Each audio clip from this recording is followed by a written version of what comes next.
салому дуруд нисори якояки шумо бо тамошобинони азизи телевизиони симо. Инак боз ҳам бо барномаи телевизиони донишманд дар кошонаҳои шумо меҳмон ҳастем. агар ёди шумо бошад, чанде пеш ду гурӯҳ донишҷӯён бо ҳам мусобиқа карданд, бо ҳам рақобат карданд ва ҳисоби онҳо мусовӣ буд. натавонистанд яке аз онҳо ғолиб оянд ва бо хоҳиши зиёди ана ҳамин донишҷӯён маротибаи дуввум бо ана ҳамон донишҷӯёне ки маротибаи аввал дар барнома ширкат доштанд, боз ҳам эшон дар барномаи имрӯза ҳузур доранд ва мехоҳанд маротибаи дигар бо ҳам рақобат бикунанд. инак аз ҷониби дасти рости ман донишҷӯён аз факултети менеҷмент ва аз ҷониби чапи ман бошад донишҷӯён аз факултети забонҳои хориҷӣ иштирок доранд. ман сараввал кулли шумоёнро ба барнома хушомадед мегӯям ва мехостам инҷо шумо чун дафъаи гузашта гуфтед ки забонҳои хориҷӣ бо номи гурӯҳи забоншиносон ва донишҷӯёни факултети менеҷмент бо номи гурӯҳи созандагони ватан иштирок карда будед ва ин дафъа ҳам номи гурӯҳи шумо ҳамон аст. инак дастаи созандагони ватан маротибаи дигар шиёри худро такрор менамудед. дониш ин қудрат аст. бисёр хуб, дониш ин қудрат аст. дастаи забоншиносон шиёри шумо чӣ буд? забонони ҷаҳон. ташаккури зиёд ман ба шумо муваффақият хоҳонам. ба ҳарду даста низ ба шумо комёбӣ хоҳонам ва шумо аллакай шарти барномаро медонед ва зарур намешуморем ки бори дигар ба шумо шинос намоем. ва агар мехоҳед ман маротибаи дигар мегӯям ки барномаи мо аз 3 бахш иборат аст. дар бахши аввал кори гурӯҳӣ аст. ман ба шумо якта савол медиҳам, 1 дақиқа фурсат медиҳам. дар он 1 дақиқа шумо бо ҳам ҷамъ меоед ва он саволро бо ҳам фикр мекунед, андеша мекунед ва посухашро меёбед. сардори даста бошанд ба мо муаррифӣ мекунанд ки аз гурӯҳи шумо ки ба мо посух мегӯяд. агар ки шумо омода ҳастед, оғоз мекунем. саволи аввал ба дастаи забоншиносон. таваҷҷӯҳ намоед. аз соли 1932 то соли 1940 бинобар хатои типографӣ дар луғати забони англисӣ калимае буд ки он ҳеҷ маъно надошт.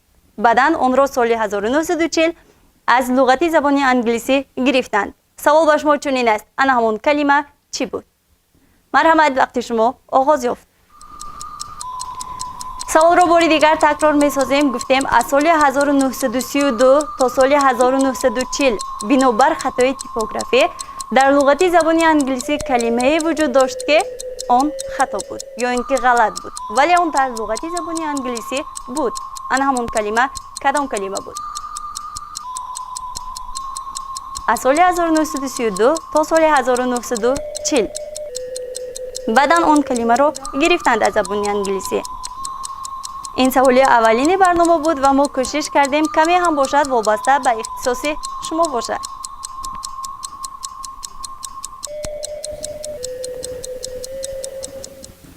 мо ба хулоса омадем ки ба ин савол ман худам сардори даста ҷавоб медиҳам ва ба хулосаи умумии мо ин калимаи shell мебошад. ин калима айни ҳол ҳаст ё ин ки гуфтем аз соли 1932 то соли 1940 ин калима то айни ҳол ҳаст, аммо кам истифода мебарам ва танҳо фақат дар документальни проектҳо истифода мебарам.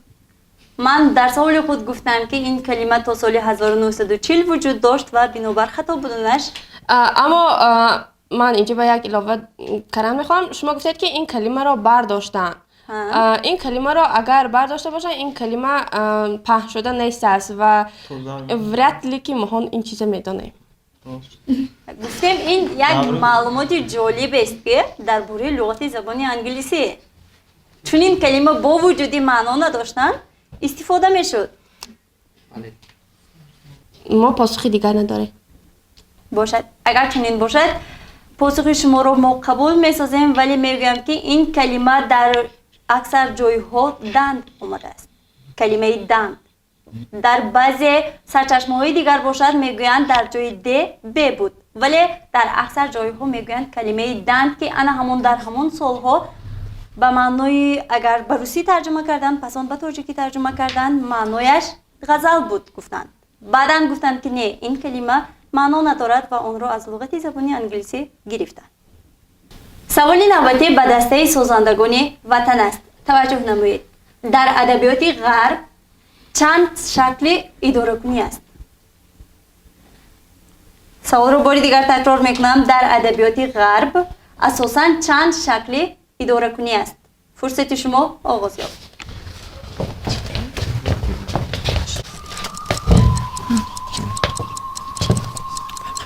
سوال شما نیست وابسته به اختصاص خود شما است. این سوال از منیجمنت است که در همه ادبیات ها در همه دولت ها شکل های اداره کنی موجود است. در ادبیات های غرب چند شکل اداره کنی است؟ سوال رو باری دیگر تکرار میکنم. در ادبیات های غرب چند شکل اداره کنی است؟ خب سرداری دسته از گروه شما به این سوال کی پاسخ میگه؟ به این سوال من خودم سرداری دسته جواب میدیم. به فکر ما دو نمود اداره کنی موجود است. این اداره کنی منارخی و جمهوریوی. گفتیم این از منیجمنت است. سوال وابسته به منیجمنت است که همون شما میخونید. این اختصاص شما است. گفتیم در ادبیات های غرب اساساً چند شکل اداره کنی آمده است؟ اداره کنی وابسته به منیجمنت، منیجر، کارخانه، تشکیلات، اداره چند شکل اداره کنی است در ادبیات های غرب؟ دو نمود استراتژی و تکنیکی. شما پاسخ دیگر ندارید؟ نه. یعنی دو نمود در ادبیات های غرب. شما شاید آنها رو خوانده باشید. در تشکیلات مثلا چند نمود اداره کنی هست که این اساس در کتاب در ادبیات های غرب اومده است.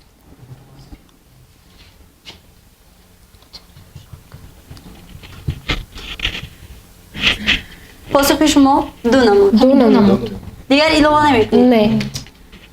باشد ما اینجا پاسخ شما را قبول میکنیم ولی اون نادرست است. در ادبیات های غرب اساساً سه شکل اداره کنی اومده است که اون درجه بندی میگردد. شکل اداره بندی درجه اولی، درجه میانه و درجه پایانی، یعنی درجه پست. این رو میدونستید؟ واقعا پاسخ درست این بود.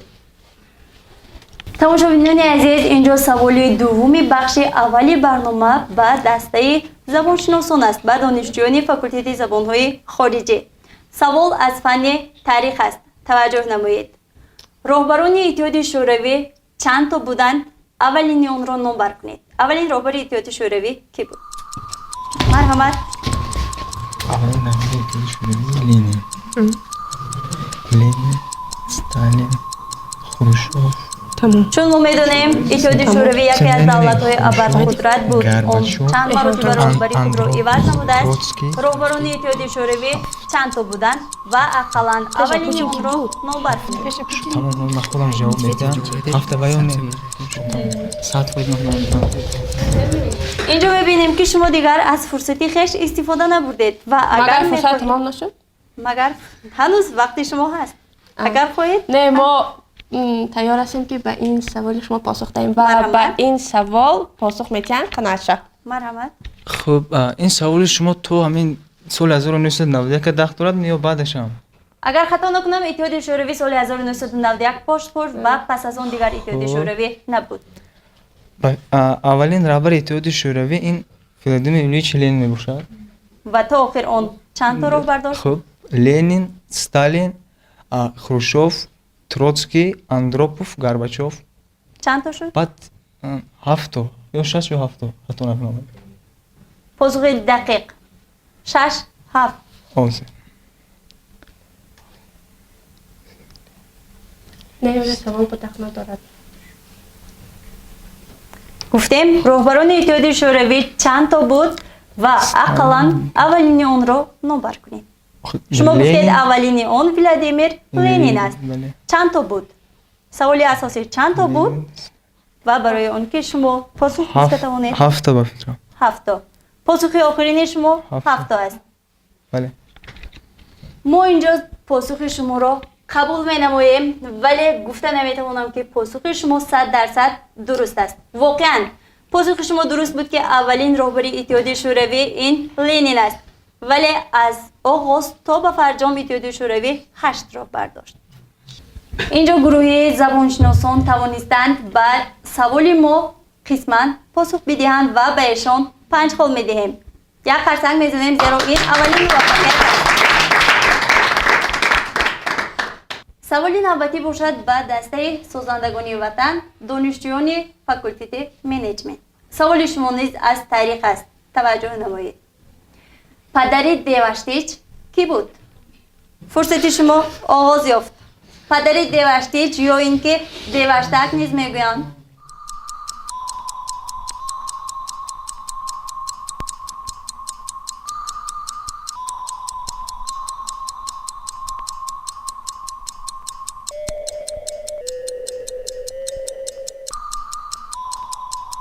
چون ما هر قهرمانی را که میخونیم زندگی نامه اون را میخونیم حیات و فعالیت اون را میخونیم امروز نیست چنین است در زمانهای قدیم نیست چنین بود سوال با شما چنین است که پدر دیوشتیچ کی بود؟ چی نام داشت؟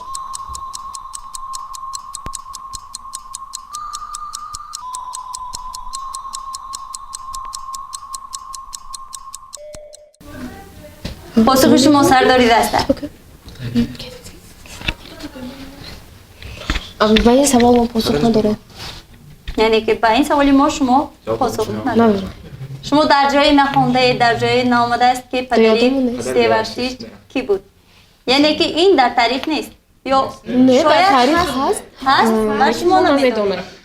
من خود پاسخ میگویم ولی به شما میگویم که شما از 10 خل دیگر نیز محروم میشوید و پدری دیوشتیچ گفتیم کی بود. یعنی پدری دیوشتیچ خودی دیوشتیچ است. نامش دیوشتیچ بود و نام پدر رو گرفتن و پسر گذاشتن. سرچشمه شما کجاست؟ شما این رو از کجا خوندید؟ از تاریخ خوندید. از تاریخ در سالهای مکتب شما خوندید که نام پدری دیوشتیچ نیست دیوشتیچ بود. باشد پاسخ شما رو قبول میسازیم ولی میگوییم این نادرست است. نام پدری دیوشتیچ نبود بلکه یودخشتاکا. چی؟ یودخشتاکا. نامی سوخته است. اگر خطا نکنم یودخشتاکا این پدری دیوشتیچ بود. سوالی سیومی بخش اول است به دسته زبانشناسان. توجه نمایید. شما همگان جان کندی را میشناسید. سوال بر شما چنین است که جان کندی کی بود؟ چندمین پرزیدنت ایالات متحده آمریکا بود و سبب مرگ او در چیست؟ سبب مرگشان میگم جان کندی پروندگی. سوال رو باری دیگر تکرار میکنم. جان کندی کیست و سبب مرگ او در چی است؟ چندمین پرزیدنت ایالات متحده آمریکا است. باز محسوب کنیم چه سال کام کردن بودم چیزی. اگر سوال نافهمو باشد من مورد دیگر به شما تکرار میکنم سوال رو. دیم جان کندی چندمین پرزیدنت ایالات متحده آمریکا است و سبب مرگ او در چیست؟ 2000 نه 10 ثانیه دیگر از وقت شما باقی مانده. جان کندی کیست؟ چندمین پرزیدنت ایالات متحده آمریکا است و سبب مرگ او در چیست؟ با این سوال داده شما از گروه ما قناعشا خواهم پاسخ داد. مرحمت قناعت با فکر از اوی گروه جان کندی پرزیدنت امریکا بود و سبب مرگ او در یکی از چوربینی های در خود هم امریکا شدگی روز که خاطرم نیست اون رو در ماشین میپروند با سنایپر. چندمین پرزیدنت بود و سالهای 60 و 70 بود. سالهایش نه اینجا شما گفتید واقعا که او رو بله به قتل رسانیدن. من گفتم سبب مرگ او در چیست؟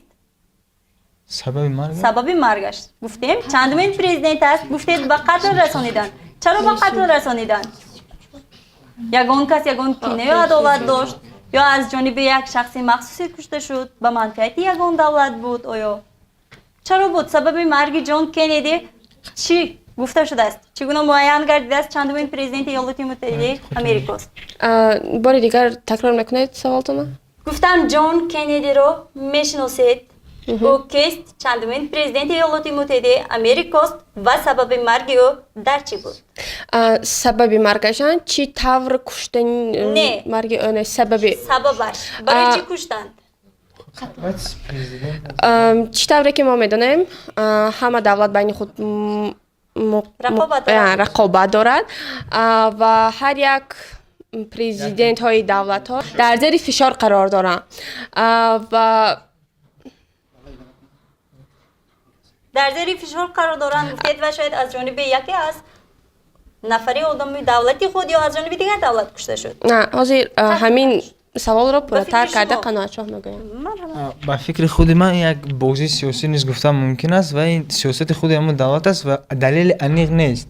Аммо маълум аст ки дар яке ҳамин чорабиниҳо онро парондан бо зарби бале пешонаш винтовка. پاسخ آخرین شما همین. چنین است. چونین باشد. پاسخ شما رو قبول می‌سازیم ولی نگفتید چندمین پرزیدنت بود. چندمین است. 34مین اگر خطا نکنم. اگر خطا نکنید 34مین پرزیدنت ایالات متحده آمریکا است. پاسخ گروه زبانشناسان رو قبول می‌سازیم و واقعاً اینجا یک افکوبی به خاطر ایشان هرچند که یکی از جواب‌ها قسماً ناپورا بود. شما گفتید واقعاً 22 نوامبر سال 1963 در داخل ماشینی که بالایش کشاده بود جان کندی رو میپرانند او رو به قتل میرسانند و در اینجا بسیار اندیشه های زیاد هست که سبب مرگ او بسیار سخنها گفته شده است.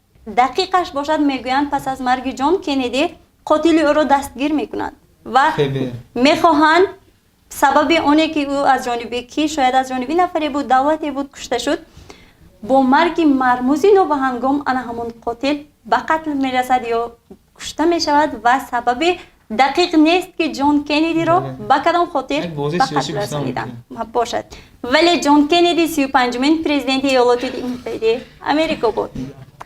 با خاطر آنی که شما اینجا زیاد کوشش نمودید زیاد علاوه ها کردید به شما 10 سال میدهیم هرچند یکی تماشابینان عزیز اینجا سوال سوم بخش اول یعنی سوال آخرین بخش اول به دسته سازندگان وطن است. توجه نمایید. چون ما میدونیم امارات متحده عرب امارات زیاد نیز در داخل خود دارد. همینطور نیست؟ سوال با شما چنین است که چند امارات امیری هست در داخل امارات متحده عرب. فرصتی شما آغاز یافت. می توانید با هم جمع و اندیشه کنید. گفتیم در امارات متحده عرب چند امارات امیری هست.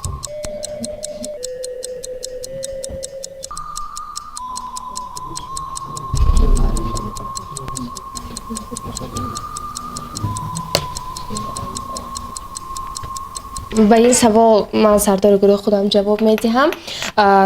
در امارات متحده عرب بسیار دولت ها مثلا با عربستان سعودی اینا دولت های خودشان امیری هستند و تمام آن مملکت هایی که در زیر اتحاد همین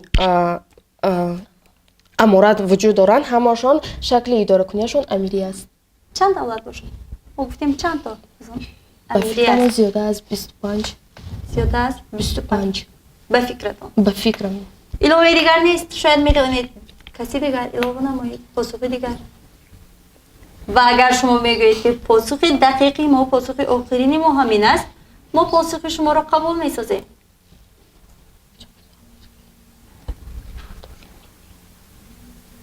مرحمت سرداری دسته.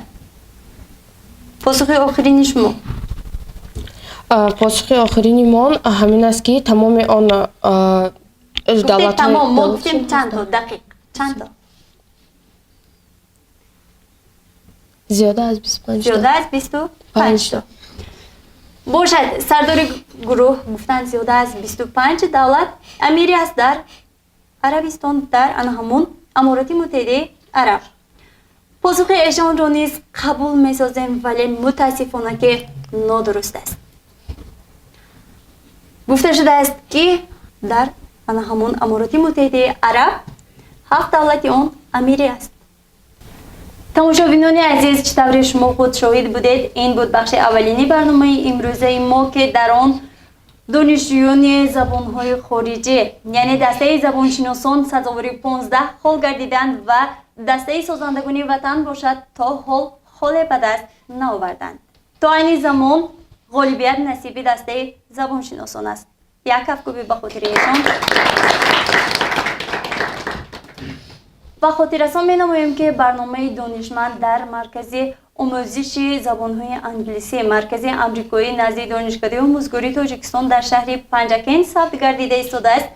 همکاران ما باشند، یعنی سرپرستان برنامه ما این دانشکده آموزگاری تاجیکستان در شهر پنجکن و مغازه مال‌های تکنیکی اورنگ است.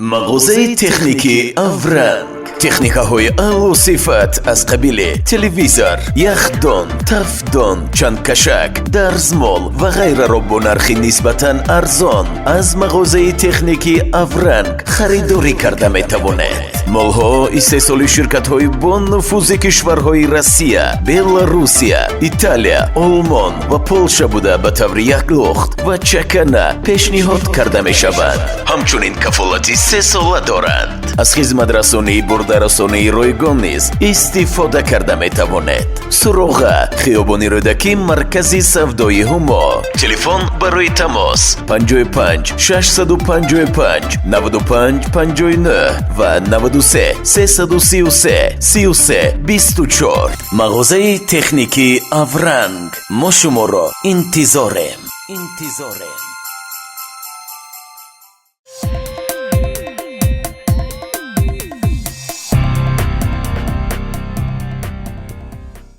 تماشاچیان عزیز، چون شما خود شاهد بودید بخش اولی برنامه ما به فرجام رسید و ما میگذاریم به بخش دومی برنامه.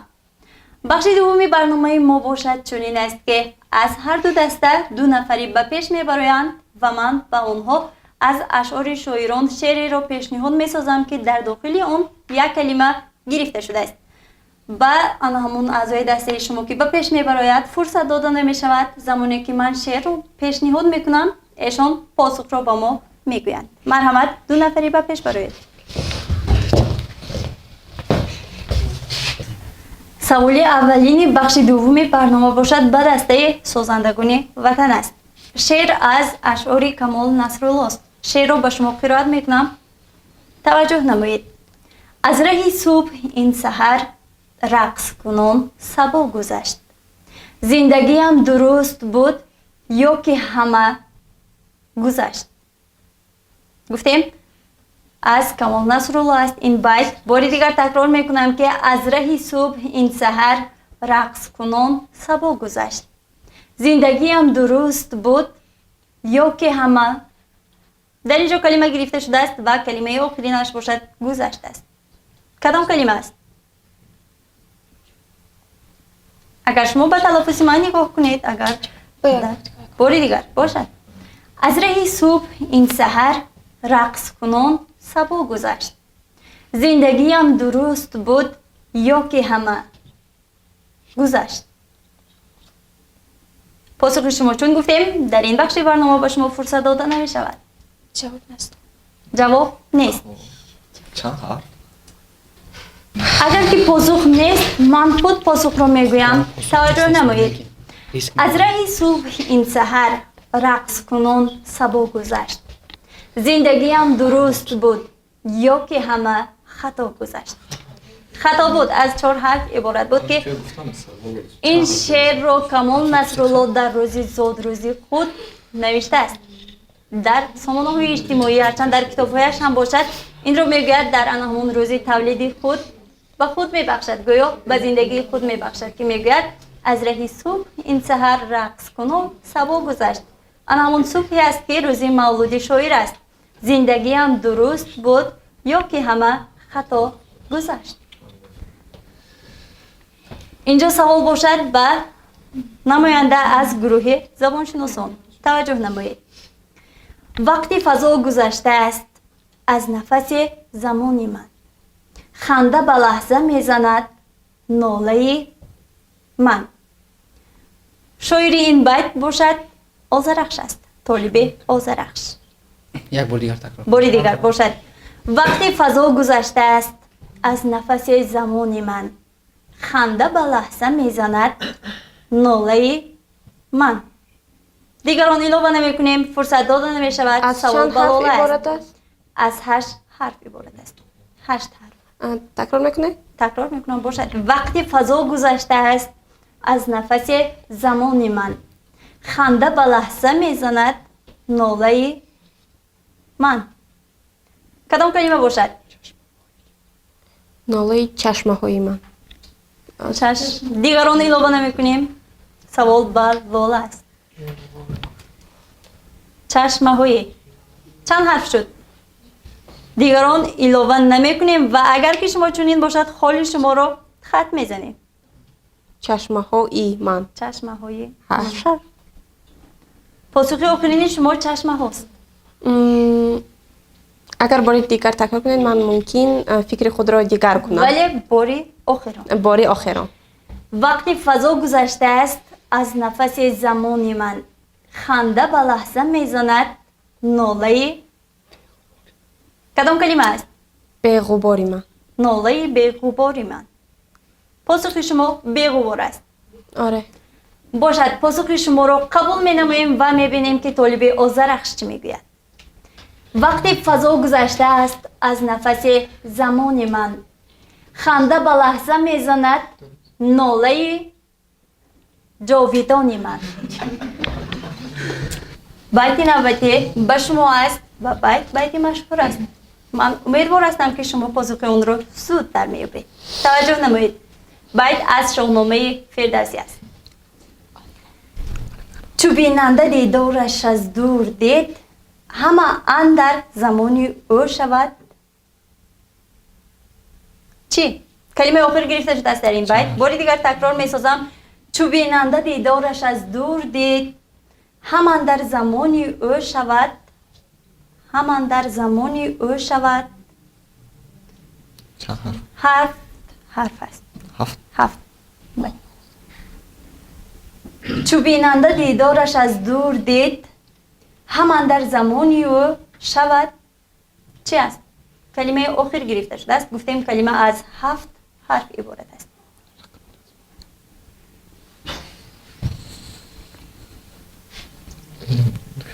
پاسخ ندارید. با شما یک کمک دیگر میکنم. میبین نوعیان.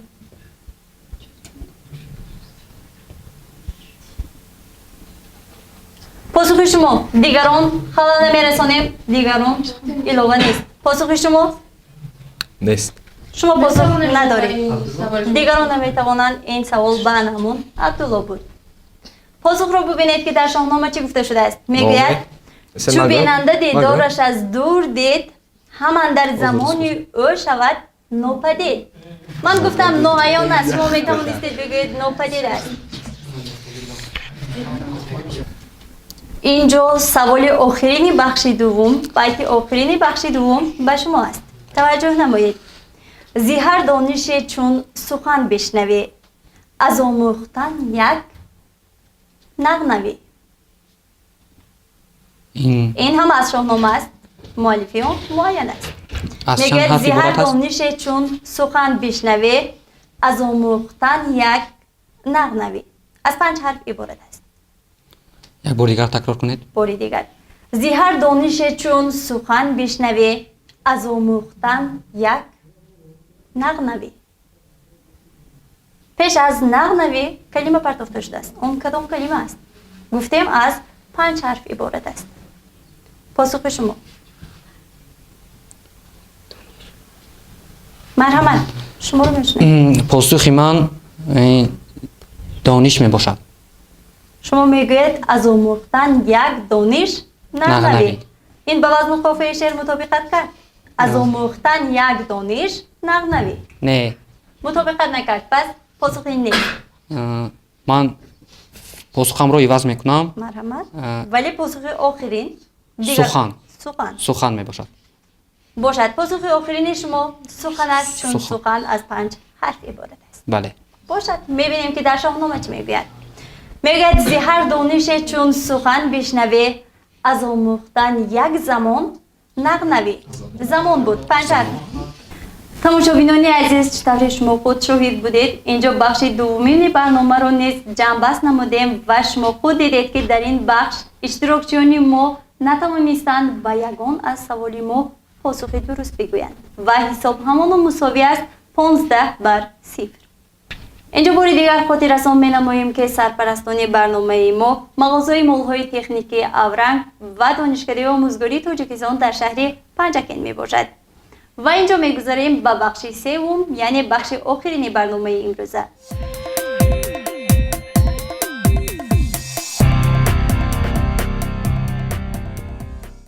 مغازه تکنیکی اورنگ، تکنیک‌های اعلی صفت از قبیل تلویزور، یخدان، تفدان، چندکشک، درزمال و غیره را با نرخی نسبتاً ارزان از مغازه تکنیکی اورنگ خریداری کرده می توانید. مالها استحصال شرکت‌های با نفوذ کشورهای روسیه، بلاروسیه، ایتالیا، آلمان و پولشا بوده به طور یک لخت و چکنه پیشنهاد کرده می شود. همچنین کفالتی 3 ساله دارند. از خدمت رسانی برده رسانی رایگان نیز استفاده کرده می توانید. سراغ خیابانی رودکی مرکزی سودای هما. تلفن برای تماس 55 655 95 59 و 93 333 33 24. مغازه تکنیکی اورنگ، ما شما را انتظاریم.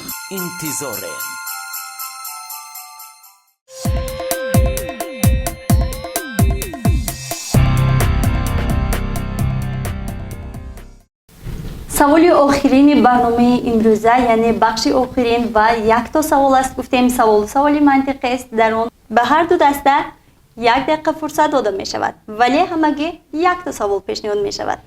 سوال اولین باشد به دسته زبانشناسان است. سوال منطقی است، توجه نمایید. میگویند فیل‌ها اکثر وقت نه از پیشروی بلکه بیشتر از چی میمیرند؟ به شما فرصت 1 دقیقه است. مرحبا. گفتیم فیل‌ها اکثر وقت شاید هست که پیر می شود و می میرد، ولی اکثر وقت نه از پیشروی می میرند. پس فیل‌ها از چی می میرند؟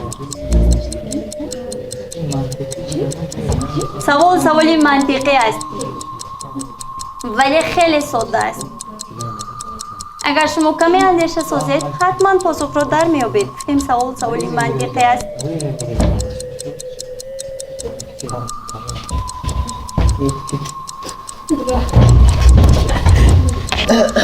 هنوز نصف از فرصتی شما باقی مونده. شما آماده هستید پاسخ میگید. مرحمت، پاسخ شما. با سوال شما از دسته ما نیلوفر خواهم پاسخ داد. مرحمت نیلوفر. به فکر دسته ما اون فکرمون میبرآوریم که فیل‌ها اکثر وقت نه تنها از پیر پیری شدن، بله، با از زیقی هم میمیرن. برای چی فیل‌ها زیق میشوند؟ فیل‌ها هم بسیار احساسات بلند دارند و بسیار زیق میشن و خفگی را حس میکنن. خفگی رو حس میکنن چون اکثر حیوان‌ها هستند که احساسات بسیار بلند دارند. انسان بله. رو حتی درک میکنند، با انسان دوست میشوند. بله. و عقیده شما این است که فیل‌ها از زیقی میمیرند. بله. پاسخ آخرین شما چنین است. بله. باشد. پاسخ شما رو قبول میسازیم و میگویم که پاسخ غلط است. گفته شده است که فیل‌ها نه از پیشروی بلکه از گرسنگی میمیرند، زیرا دندان فیل‌ها تیز میشکنند و آنها نمیتوانند به گرسنگی تاب آورند، نمیتوانند غذای بخورند و از گرسنگی میمیرند. سوال آخرین بخش سوم و سوال آخرین برنامه امروزه به دسته سازندگان وطن است. سوال به شما چنین است: نام شهری را با ما بگویید که در داخل آن خون جریان داشته باشد. سرداری دسته. مرحمت. به این سوال از گروه ما دلافروز جواب میدیم. مرحمت. ما اعضای گروه به خلاصه آمدیم که این دولتی وینا می باشد. شهری وینا. با کدام خاطر؟ گفتم به خاطر که سوال منطقی خون است. در آن جریان داره، یعنی وینا به خون جریان دارد کو گردش میکند در همون دولت خون گردش دارد. نه، نام دولت وینا. منطقی نام دولت وینا. فکر کنیم این شهر وینا. شهر وینا به تاجیکی رک رک است. واقعا پاسخ شما درست است. این شهر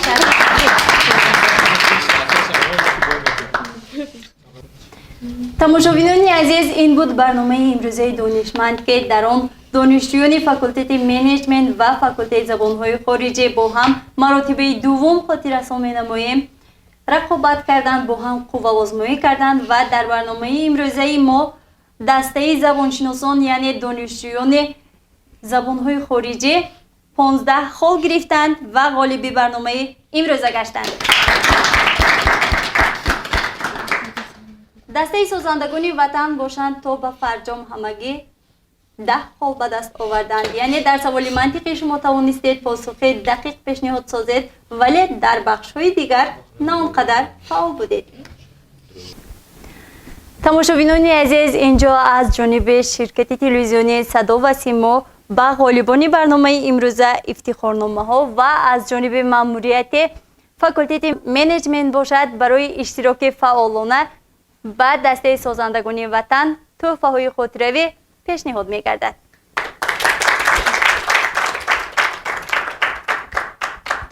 من اینجا با کلی شمایان تشکر میگویم زیرا شما در برنامه اول که حساب مساوی بود باری دیگر با اختیاری خود با خواهش خود آمده در برنامه دیگر نیز شرکت ورزیدید و آن همین اشتراک شما خود غالبیت است. تماشابینان عزیز، اینجا میرسیم به فرجام برنامه امروزه دانشمند و اگر شما نیز میخواهید دانش خود را بسنجید، مهارت خود را بسنجید، این برنامه مخصوص برای شماست.